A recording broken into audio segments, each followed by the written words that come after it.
+2 second year political science आज आम 50 MCQ discuss करिया जहाँकि आपन board exam very very important +2 second year 50 MCQ। प्रथम क्वेश्चन आसुचु निम्नोक्त मध्यरु केउंठी प्रत्येक गणतंत्र एक उपादान नुहे।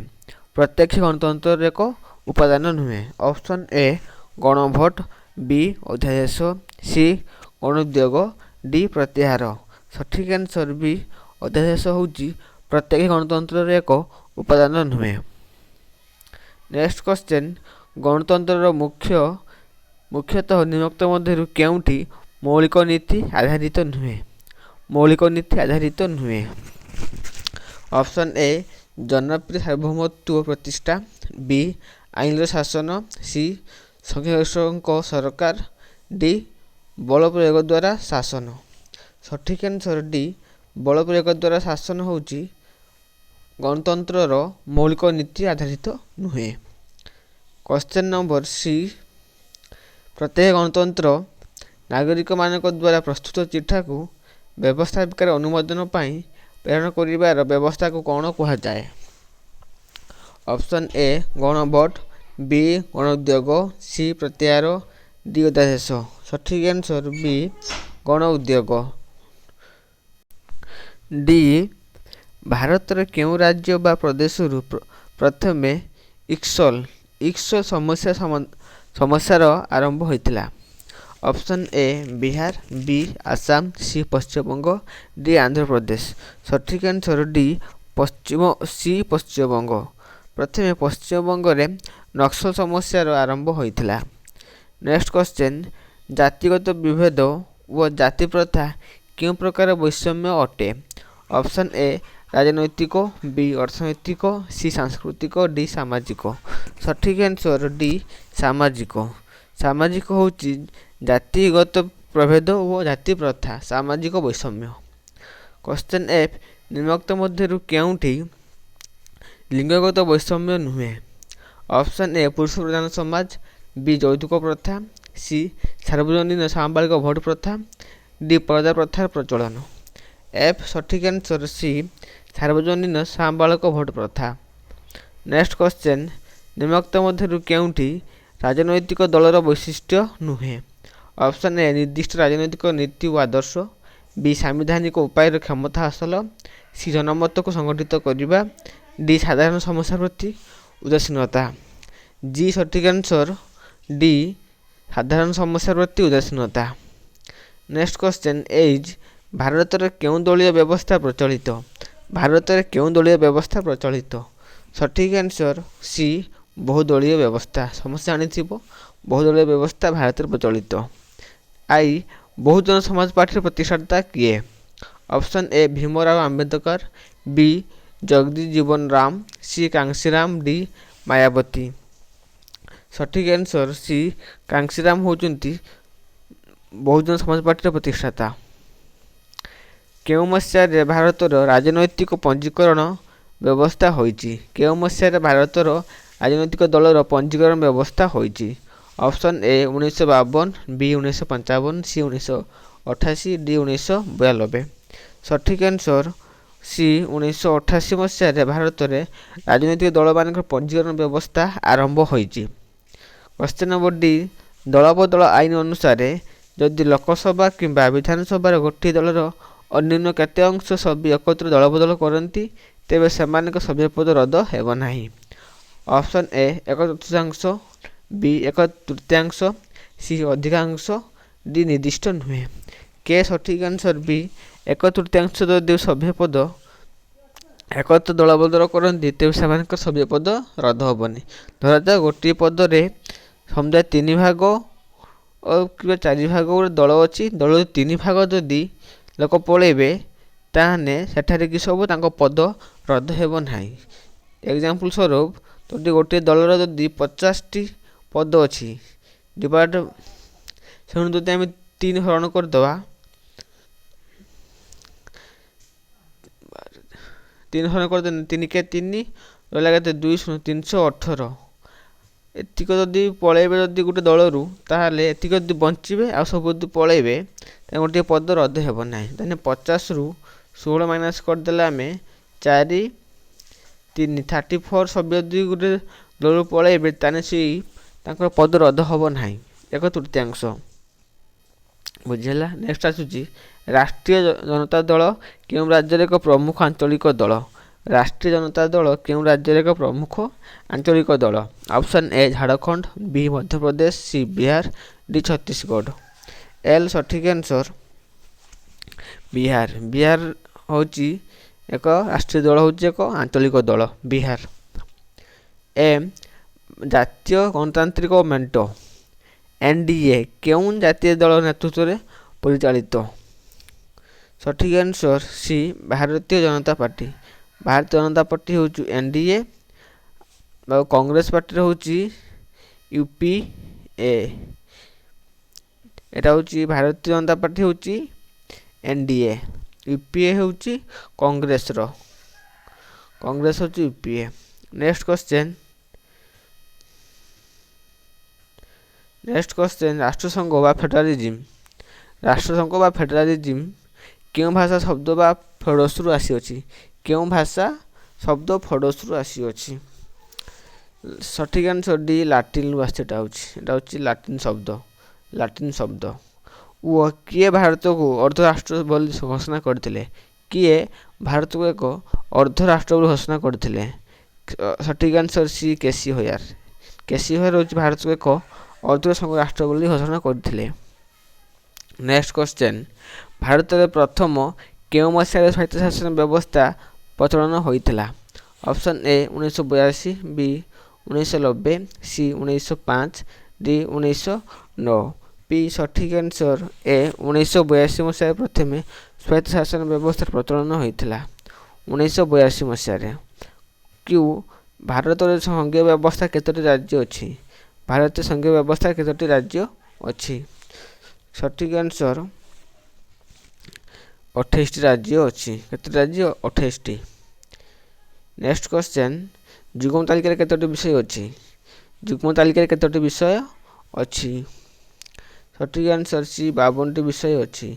ନିମ୍ନୋକ୍ତ ମଧ୍ୟରୁ କେଉଁଠି ଭାରତରେ ସଂଘୀୟ ବ୍ୟବସ୍ଥାର ଏକ ଲକ୍ଷଣ ନୁହେଁ? ନିମ୍ନୋକ୍ତ ମଧ୍ୟରୁ କେଉଁଠି ଭାରତୀୟ ସଂଘୀୟ ବ୍ୟବସ୍ଥାର ଏକ ଲକ୍ଷଣ ନୁହେଁ? ଅପସନ୍ ଏ ଏକକ କ୍ଷମତାର ବଣ୍ଟନ, ବି ଲିଖିତ ଓ ଅନମନୀୟ ସମ୍ବିଧାନ, ସି ଦ୍ୱୈତ ନାଗରିକତା, ଡି ସଦସ୍ୟତା। ଏସ୍ ସଠିକ୍ ଆନ୍ସର ସି ଦ୍ୱୈତ ନାଗରିକତା। ଦ୍ୱୈତ ନାଗରିକତା ହେଉଛି ସଂଘୀୟ ବ୍ୟବସ୍ଥାର ଏକ ଲକ୍ଷଣ ନୁହେଁ। ଟି ସମ୍ବିଧାନ କେଉଁ ଧାରା ଅନୁସାରେ ସଂସଦ ସର୍ବଭାରତୀୟ ଚାକିରି ବ୍ୟବସ୍ଥା ସୃଷ୍ଟି କରିଛି? ସଠିକ୍ ଆନ୍ସର ଡି 312 ଧାରା ଅନୁସାରେ ସଂସଦ ସର୍ବଭାରତୀୟ ଚାକିରି ସେବା ସୃଷ୍ଟି କରିଥାଏ। ୟୁ ଭାରତରେ ହିସାବ ରକ୍ଷକ ଓ ମହାସମୀକ୍ଷକଙ୍କୁ କିଏ ନିଯୁକ୍ତି ପ୍ରଦାନ କରନ୍ତି? ସଠିକ୍ ଆନ୍ସର ରାଷ୍ଟ୍ରପତି। ସଠିକ୍ ଆନ୍ସର ରାଷ୍ଟ୍ରପତି ଭାରତର ହିସାବ ରକ୍ଷକ ଓ ମହାସମୀକ୍ଷକଙ୍କୁ ନିଯୁକ୍ତି ପ୍ରଦାନ କରିଥାନ୍ତି। ନେକ୍ସଟ କ୍ୱେଶ୍ଚନ୍ ବି ସମ୍ବିଧାନ କେଉଁ ଧାରା ଅନୁସାରେ ରାଷ୍ଟ୍ରପତି ରାଜ୍ୟ ଜରୁରୀକାଳୀନ ପରିସ୍ଥିତି ବା ରାଷ୍ଟ୍ରପତି ଶାସନ ଘୋଷଣା କରିଥାନ୍ତି? Option A 352, B 356, C 360, D 375। ଭି ସଠିକ୍ ଆନ୍ସର 356 ଧାରା ଅନୁସାରେ। କ୍ୱେଶ୍ଚନ୍ ନମ୍ବର ଡବ୍ଲୁ ଓଡ଼ିଶାରେ ପଞ୍ଚାୟତରାଜ ବ୍ୟବସ୍ଥା ତ୍ରିସ୍ତରୀୟ ବା 3 ସ୍ତରୀୟ ମହିଳାମାନଙ୍କ ପାଇଁ ଶତକଡ଼ା କେତେ ସ୍ଥାନ ସଂରକ୍ଷିତ ଅଛି? ଓଡ଼ିଶାର ପଞ୍ଚାୟତରାଜ ବ୍ୟବସ୍ଥାରେ 3 ସ୍ତରୀୟ ମହିଳାମାନଙ୍କ ପାଇଁ ଶତକଡ଼ା କେତେ ସ୍ଥାନ ସଂରକ୍ଷିତ ଅଛି? ସଠିକ୍ ଆନ୍ସର ଡି 50 ଭାଗ। 50 ଭାଗ। ଏକ୍ସ ଓଡ଼ିଶାରେ ଗ୍ରାମ ପଞ୍ଚାୟତରେ ସର୍ବନିମ୍ନ କେତୋଟି ୱାର୍ଡ ରହିଥାଏ? ସର୍ବନିମ୍ନ କେତୋଟି ୱାର୍ଡ ରହିଥାଏ? ସଠିକ୍ ଆନ୍ସର ବି 11ଟି ୱାର୍ଡ ରହିଥାଏ। ଯଦି ସର୍ବନିମ୍ନ ପଚାରିଥିବ 11ଟି, ସର୍ବାଧିକ କହିଲେ 15ଟି। ବୁଝିହେଲା। ସର୍ବନିମ୍ନ 11ଟି, ସର୍ବାଧିକ 15ଟି। ନେକ୍ସଟ କ୍ୱେଶ୍ଚନ୍ ଗ୍ରାମ ପଞ୍ଚାୟତ ସରପଞ୍ଚ ହେବା ପାଇଁ ଜଣେ ବ୍ୟକ୍ତିଙ୍କ ଅନ୍ୟୁନ କେତେ ବର୍ଷ ହେବା ଆବଶ୍ୟକ? ସଠିକ୍ ଆନ୍ସର ବି 21 ବର୍ଷ। 21 ବର୍ଷ ହେବା ଆବଶ୍ୟକ। ନେକ୍ସଟ କ୍ୱେଶ୍ଚନ୍ ଜିଲ୍ଲା ପରିଷଦ କାର୍ଯ୍ୟନିର୍ବାହୀ ଅଧିକାରୀ କିଏ? ଜିଲ୍ଲା ପରିଷଦର କାର୍ଯ୍ୟନିର୍ବାହୀ ଅଧିକାରୀ କିଏ? ଅପସନ୍ ଏ ସଭାପତି, ବି ଜିଲ୍ଲା ମୁଖ୍ୟ ଉନ୍ନୟନ ପ୍ରକଳ୍ପ ନିର୍ଦ୍ଦେଶକ, ସି ଜିଲ୍ଲାପାଳ, ଡି ଅତିରିକ୍ତ ଜିଲ୍ଲାପାଳ। ସଠିକ୍ ଆନ୍ସର୍ ସି ଜିଲ୍ଲାପାଳ। ଜିଲ୍ଲାପାଳ ହେଉଛନ୍ତି ଜିଲ୍ଲା ପରିଷଦର କାର୍ଯ୍ୟନିର୍ବାହୀ ଅଧିକାରୀ। ନେକ୍ସଟ କ୍ୱେଶ୍ଚନ୍, ଭିଡ଼ିଓ ମଧ୍ୟ ସ୍କିପ୍ କରନ୍ତୁ ନାହିଁ, ଭିଡ଼ିଓ ଶେଷ ପର୍ଯ୍ୟନ୍ତ ଦେଖନ୍ତୁ, ଯାହାକି ଆପଣଙ୍କ ବୋର୍ଡ଼ ଏକ୍ଜାମ୍ ପାଇଁ ଭେରି ଭେରି ଇମ୍ପୋର୍ଟାଣ୍ଟ। ଏହିପରି ଭିଡ଼ିଓ ବା କଣ୍ଟେଣ୍ଟ ପାଇବା ପାଇଁ ଚ୍ୟାନେଲକୁ ଲାଇକ୍, ସେୟାର ଏବଂ ସବସ୍କ୍ରାଇବ୍ କରିବାକୁ ଭୁଲନ୍ତୁ ନାହିଁ। ଗୋଟିଏ ଗୋଟିଏ ଆପଣମାନେ ସବସ୍କ୍ରାଇବ୍ କରନ୍ତୁ, ଯାହାଫଳରେ ମୁଁ ଯେଉଁ ଭିଡ଼ିଓ ଅପଲୋଡ଼ କରିବି ଆପଣମାନେ ପ୍ରଥମେ ନୋଟିଫିକେସନ୍ ପାଇପାରିବେ। ତେଣୁ ଚ୍ୟାନେଲକୁ ସବସ୍କ୍ରାଇବ୍ କରନ୍ତୁ। କ୍ୱେଶ୍ଚନ୍ ଆସୁଛି, କେଉଁ ସମ୍ବିଧାନ ସଂଶୋଧନ ଦ୍ୱାରା ସମ୍ବିଧାନର ନବମ କ ଓ ଦ୍ୱାଦଶ ଅନୁସୂଚୀ ସଂଯୋଗ କରାଯାଇ ସହରାଞ୍ଚଳ ସ୍ୱାୟତ୍ତଶାସନ ସମ୍ବନ୍ଧରେ ଉଲ୍ଲେଖ କରାଯାଇଛି? ସଠିକ୍ ଆନ୍ସର୍ ବି 74ତମ। ଏବେ ଜାଣିଥିବ 74ତମ ସମ୍ବିଧାନ ସଂଶୋଧନ କରାଯାଇକି ସହରାଞ୍ଚଳ ସ୍ୱାୟତ୍ତଶାସନ ବ୍ୟବସ୍ଥା କରାଯାଇଛି ଏବଂ 73ତମ ସମ୍ବିଧାନ ସଂଶୋଧନ କରାଯାଇଛି ଗ୍ରାମାଞ୍ଚଳ ସ୍ୱାୟତ୍ତଶାସନ ବ୍ୟବସ୍ଥା। 73 ହେଉଛି ଗ୍ରାମାଞ୍ଚଳ ସ୍ୱାୟତ୍ତଶାସନ ବ୍ୟବସ୍ଥା, 74 ହେଉଛି ସହରାଞ୍ଚଳ ସ୍ୱାୟତ୍ତଶାସନ ବ୍ୟବସ୍ଥା। ନେକ୍ସଟ କ୍ୱେଶ୍ଚନ୍, ନିମ୍ନୋକ୍ତ ମଧ୍ୟରୁ କେଉଁଠି ପୌରପାଳିକାର ବାଧ୍ୟତାମୂଳକ କାର୍ଯ୍ୟ ନୁହେଁ? ପୌରପାଳିକାର ବାଧ୍ୟତାମୂଳକ କାର୍ଯ୍ୟ ନୁହେଁ। ଅପସନ୍ ଏ ରାସ୍ତାଘାଟ ନିର୍ମାଣ ବା ମରାମତି, ବି ପ୍ରାଥମିକ ଶିକ୍ଷାର ପ୍ରସାର, ସି ପାର୍କ ଓ ଖେଳପଡ଼ିଆ ନିର୍ମାଣ, ଡି ଜନ୍ମ ମୃତ୍ୟୁ ପଞ୍ଜୀକରଣ କରିବା। ସି ସଠିକ୍ ଆନ୍ସର୍ ସି ପାର୍କ ଓ ଖେଳପଡ଼ିଆ ନିର୍ମାଣ। ନେକ୍ସଟ କ୍ୱେଶ୍ଚନ୍, ସମ୍ବିଧାନ 11ତମ ଅନୁସୂଚୀରେ ପଞ୍ଚାୟତରାଜ ବ୍ୟବସ୍ଥା ପାଇଁ କେତୋଟି କାର୍ଯ୍ୟ ତାଲିକା ରହିଛି?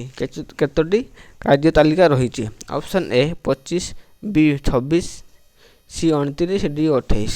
ସଠିକ୍ ଆନ୍ସର୍ ସି 29ଟି।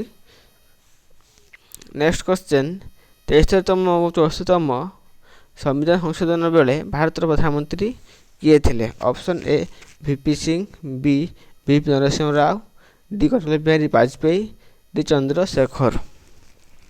ସଠିକ୍ ଆନ୍ସର୍ ଭିପି ନରସିଂହ ରାଓ ଥିଲେ। ଭିପି ନରସିଂହ ରାଓ ସେତେବେଳେ ଭାରତର ପ୍ରଧାନମନ୍ତ୍ରୀ ଥିଲେ। ଏଫ୍, ତ୍ରିସ୍ତରୀୟ ପଞ୍ଚାୟତରାଜ ବ୍ୟବସ୍ଥାର ମଧ୍ୟମ ସ୍ତରର ନାମ କ'ଣ? ଏ ଜିଲ୍ଲା ପରିଷଦ, ବି ଗ୍ରାମ ପଞ୍ଚାୟତ, ସି ପଞ୍ଚାୟତ ସମିତି, ଡି ମ୍ୟୁନିସିପାଲିଟି। ଏଫ୍ ସଠିକ୍ ଆନ୍ସର୍ ସି ପଞ୍ଚାୟତ ସମିତି। ସି ପଞ୍ଚାୟତ ସମିତି। ଜି, କେଉଁ କମିଟି ସୁପାରିଶ କ୍ରମେ ଭାରତର ତ୍ରିସ୍ତରୀୟ ପଞ୍ଚାୟତରାଜ ବ୍ୟବସ୍ଥା କାର୍ଯ୍ୟକାରୀ ହେଲା? Option A drafting committee, B Balwant Rao Mehta committee, C Ashok Mehta committee, D Patel committee. G ସଠିକ୍ answer B Balwant Rao Mehta committee ସଠିକ୍ ଆନ୍ସର୍। ଏଚ୍, ନକ୍ସଲ ଆନ୍ଦୋଳନ ପ୍ରଥମେ କାହା ନେତୃତ୍ୱରେ ଆରମ୍ଭ ହୋଇଥିଲା?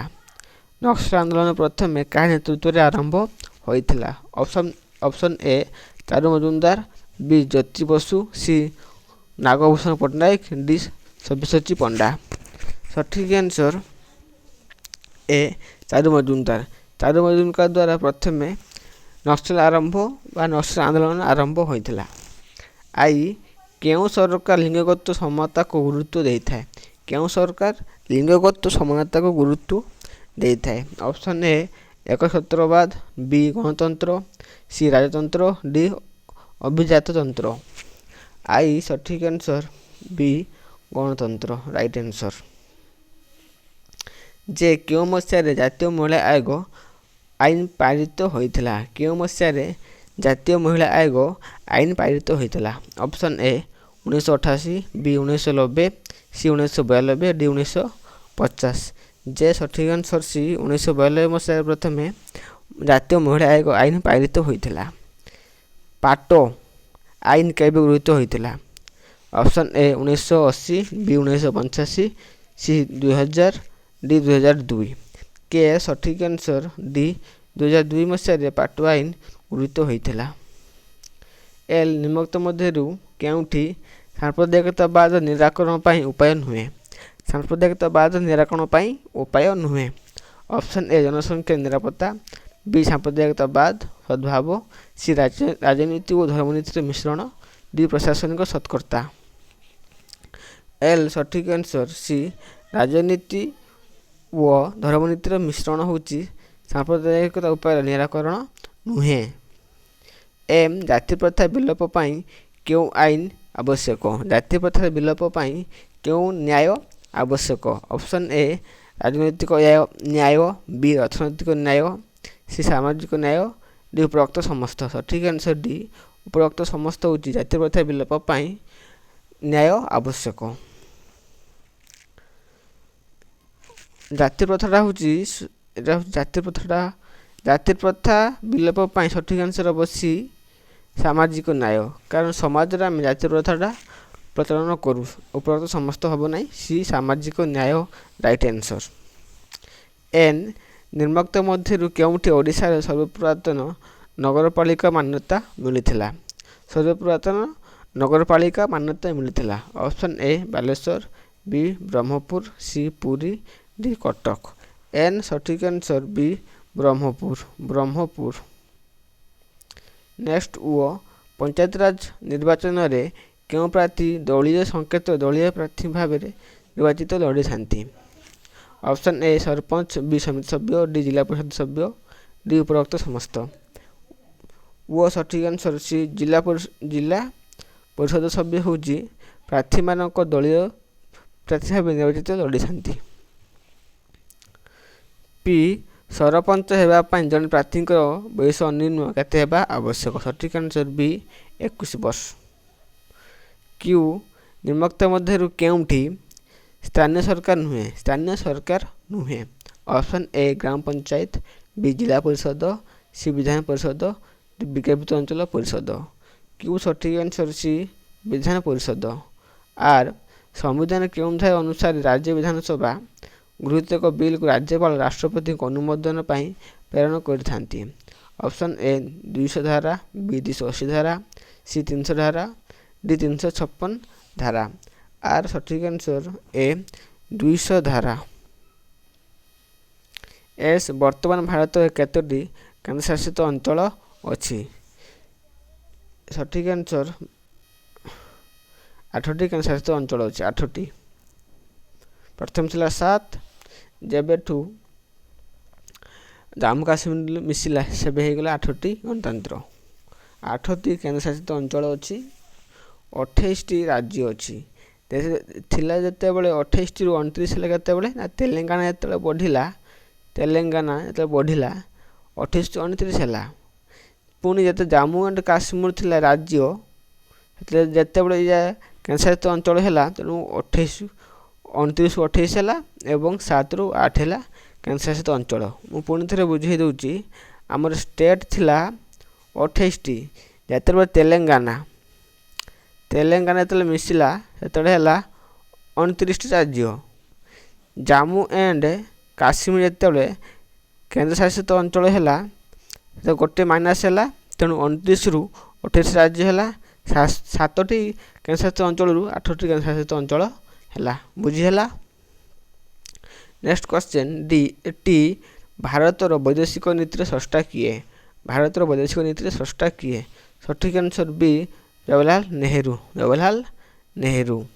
ନେକ୍ସଟ ଆସୁଛି ୟୁ ନୀତି ଆୟୋଗ କେଉଁ ମସିହାରେ ଗଠିତ ହୋଇଥିଲା? ନୀତି ଆୟୋଗ କେଉଁ ମସିହାରେ ଗଠିତ ହୋଇଥିଲା? ସଠିକ୍ ଆନ୍ସର୍ ସି 2014 ମସିହାରେ। ଯେତେବେଳେ ନରେନ୍ଦ୍ର ମୋଦି ସରକାର ହେଲା, ଯୋଜନା ଆୟୋଗକୁ ପରିବର୍ତ୍ତନ କରି ସେ 2014 ମସିହାରେ ନୀତି ଆୟୋଗରେ ପରିବର୍ତ୍ତନ କରିଥିଲେ। ନେକ୍ସଟ କ୍ୱେଶ୍ଚନ୍ ଭି ସମ୍ବିଧାନ କେଉଁ ଧାରା ଅନୁସାରେ ଜାତୀୟ ଜରୁରୀକାଳୀନ ପରିସ୍ଥିତି ଘୋଷଣା ହୋଇଥାଏ? ଜାତୀୟ ଜରୁରୀକାଳୀନ ପରିସ୍ଥିତି 352 ଧାରା। 352 ଧାରା ଅନୁସାରେ ଜାତୀୟ ଜରୁରୀ ପରିସ୍ଥିତି 352। 356 ହେଉଛି ରାଜ୍ୟ ଜରୁରୀକାଳୀନ ପରିସ୍ଥିତି। 360 ହେଉଛି ଆର୍ଥିକ ଜରୁରୀ ପରିସ୍ଥିତି। 352 ଜାତୀୟ ଜରୁରୀ ପରିସ୍ଥିତି, 356 ରାଜ୍ୟ ଜରୁରୀ ପରିସ୍ଥିତି, 360 ଆର୍ଥିକ ଜରୁରୀ ପରିସ୍ଥିତି।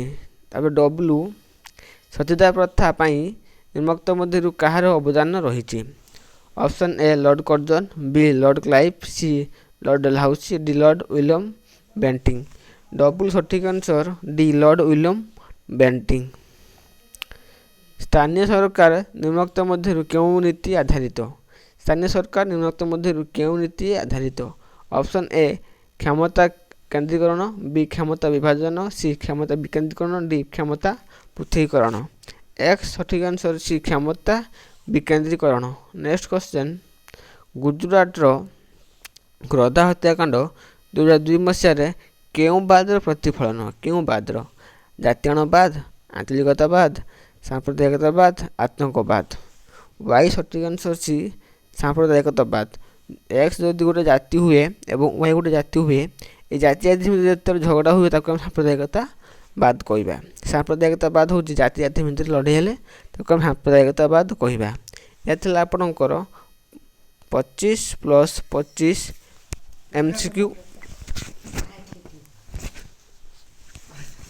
25+25 MCQ जहाँकि आपको बोर्ड एग्जाम भेरी भेरी इंपोर्टेंट। तेणु यहपरी वीडियो पाइबापी चैनल को लाइक शेयर एवं सब्सक्राइब करूँ। गोटे गोटे सब्सक्राइब आपन को बहुत हेल्प करिवो। तेणु आपण मैंने गोटे गोटे सब्सक्राइब करूँ। धन्यवाद।